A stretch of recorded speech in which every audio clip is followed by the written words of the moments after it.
Hi everyone, I'm presenting my most favorite game. It is a game called Blokus. It is a 2 to 4 player strategy based game. The pieces can only go corner to corner. They cannot touch edge to edge. Blokus is marketed for 7 years and older, but this game is really complex and it's suitable for this age range of 12 to 18 years old because all of their cognitive functions are developed to play this game, like strategy and foresight. Brand new, it costs around $26. There are no safety hazards. This age range is not probably going to be mouthing this, and choking would not really be a hazard. And this game is really motivating for this age range because it is a nice blend of competition, which they're naturally driven towards, and the cognitive challenge that not only are they seeking, but now they're able to perform. And then the social aspect of Blokus with friends or family. There's a friendly exchange of banter or talking or joking, and this age range really enjoys that. For body functions, range of motion of the shoulder and the elbow and the wrist, flexion and extension, and also joint mobility and stability of the fingers, hands, and wrist, mostly to perform the in-hand manipulation and the coordination that it takes, just the overall fine motor dexterity, because I have to spin this piece and really see, which way is this going to fit on the board? Midline crossing. For example, if the game is in the middle of the table and I'm right hand dominant, I'm reaching across my body to put the piece in the middle of the table. And then eye hand coordination and overall visual spatial awareness.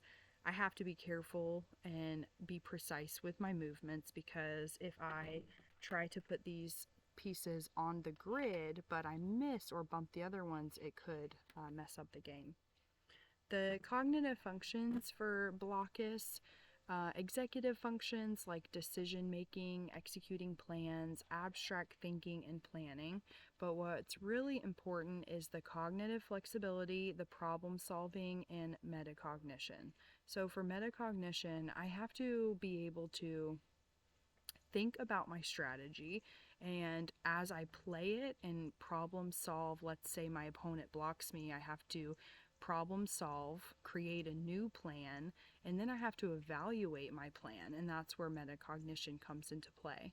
And then the cognitive flexibility, if my opponent is blocking me, how do I change my thought to problem solve and to make a new plan? I'm going to skip ahead and talk about the social interaction with cognitive flexibility because the point of the game is to block your opponent, and so I have to be emotionally regulated when I am socially interacting with my peers. I have to be a good loser and a good winner in a respectful way and keep my cool when I win or lose. For sensory functions, overall visual acuity, be able to touch, hear the other players.